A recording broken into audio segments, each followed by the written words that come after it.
Recent games, boys. Greg, you've been missing from the podcast for 2 weeks in a row, so you're up first.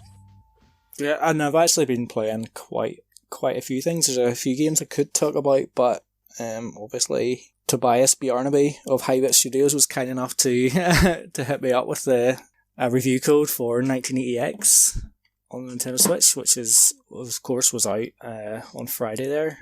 Where do I start with it?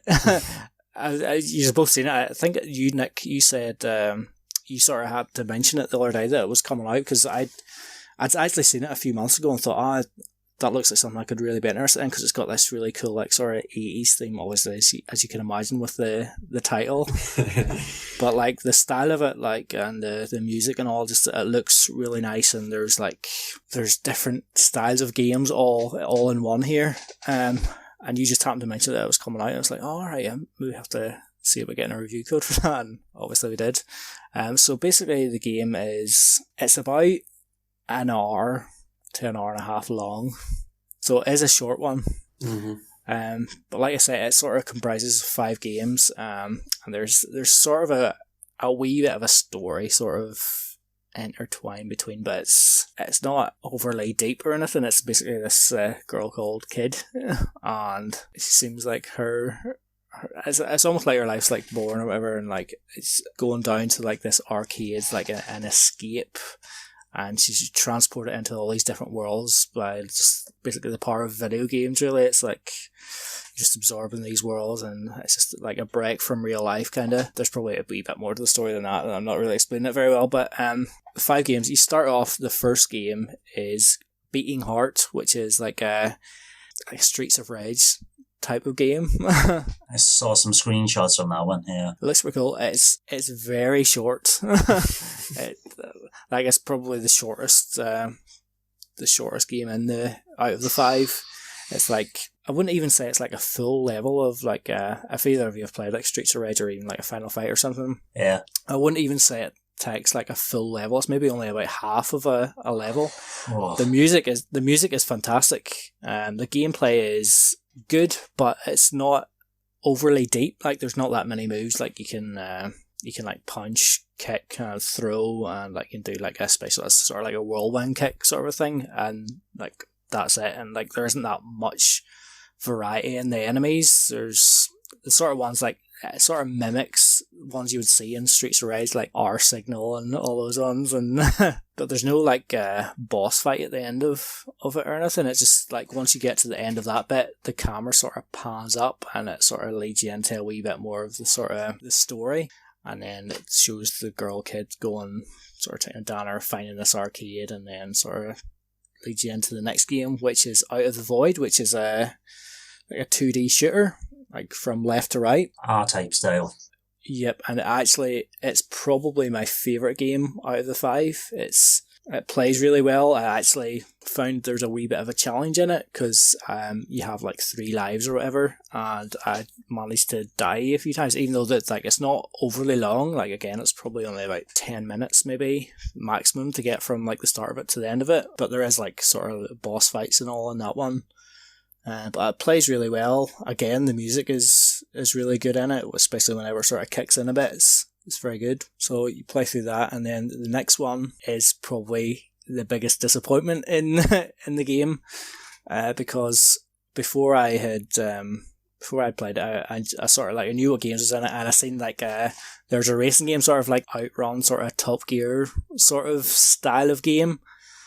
And I thought, I'm really looking forward to getting behind the wheel of this here and just trying it out, because obviously we all like Horizon Chase Turbo and stuff, and that's really good. But again, this one here, there's not.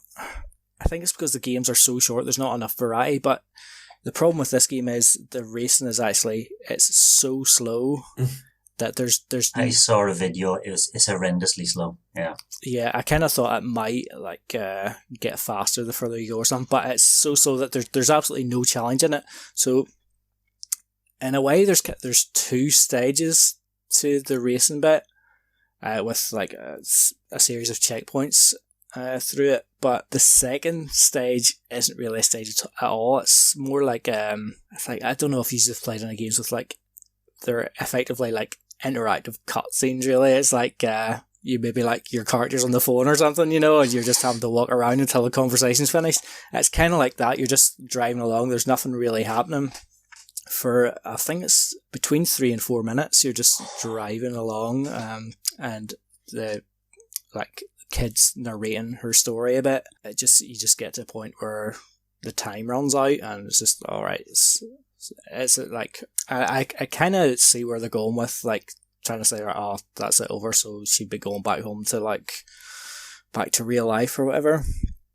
But it's disappointing. I just wanted a wee bit more from the racing game. It was called The Runaway. But after that, you come to a game called Shadowplay, which is, I was getting some sort of Shinobi vibes off it, but it's like an auto runner kind of. So you're going across, and there's like the levels kind of split into like 3 most of the way along. So there's like a middle area and then like a top and a bottom. So you're kind of sort of jumping between all three of them to like avoid enemies and obstacles and stuff. And there's actually several stages that it's quite enjoyable.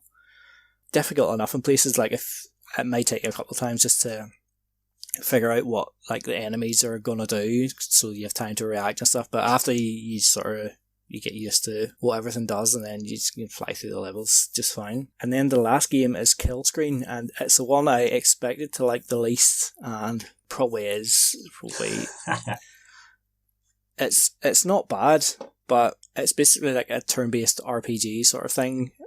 Like you're just in this sort of like narrow level, and you have to defeat 3 dragons, and like visually it's fine. Like the visuals in the game generally are great, but it's just like a blue sort of grid that you follow along, and then an enemy will pop up, and you have like 4 different attacks. Well, 3 different attacks, and then like heal you do, and you just like pick the direction and then press A, and there's sort of like a Paper Mario style like where you can like increase the damage by like pressing your like a button press at the right time.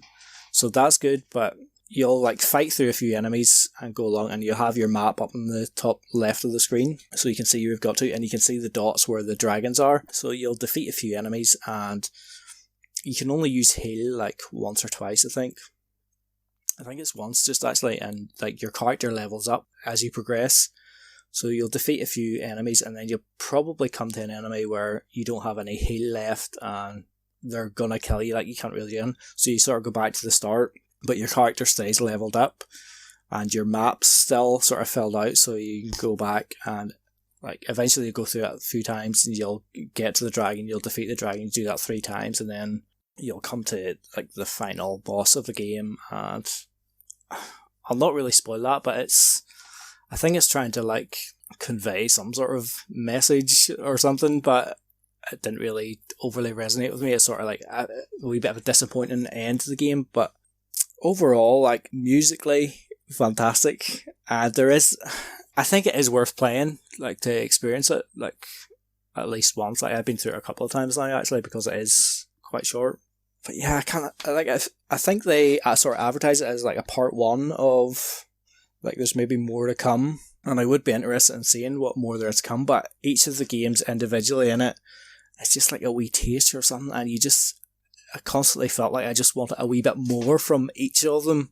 So I hopefully, if they do sort of go down with a part 2 or something, that they do expand on things, and I'd definitely be interested to see more. You sound a little disappointed. I am disappointed because there's so much in it to sort of like, and the vibes of it, like there's music from like the guy who composed Streets of Rage, like Yuzo Koshiro. He has some music in it, and like I'd say that's probably the highlight of the game. Like the music is top notch, like, and he just like I was born in sort of like the late 80s, so I wasn't there back at that time. Like just the vibe, like it sort of like evokes like sort of like the movies of the time and just everything. Like I just love that sort of era. So like I would say if it goes on sale, it'd be worth it. $8.99 could be a tough ask for like an hour, but like there's worse things to spend $8.99 on. Wii U VC games, maybe. I may have bought a few of those in the last week.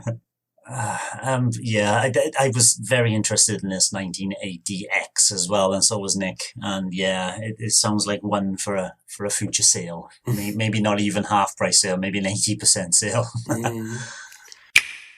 Thanks for watching, and don't forget to hit the subscribe button and give us a like if you've enjoyed our content. You can also check out our other great content on Twitter, Facebook, Instagram, and the N-E Café podcast from all good podcast providers. Just follow the links in the description below.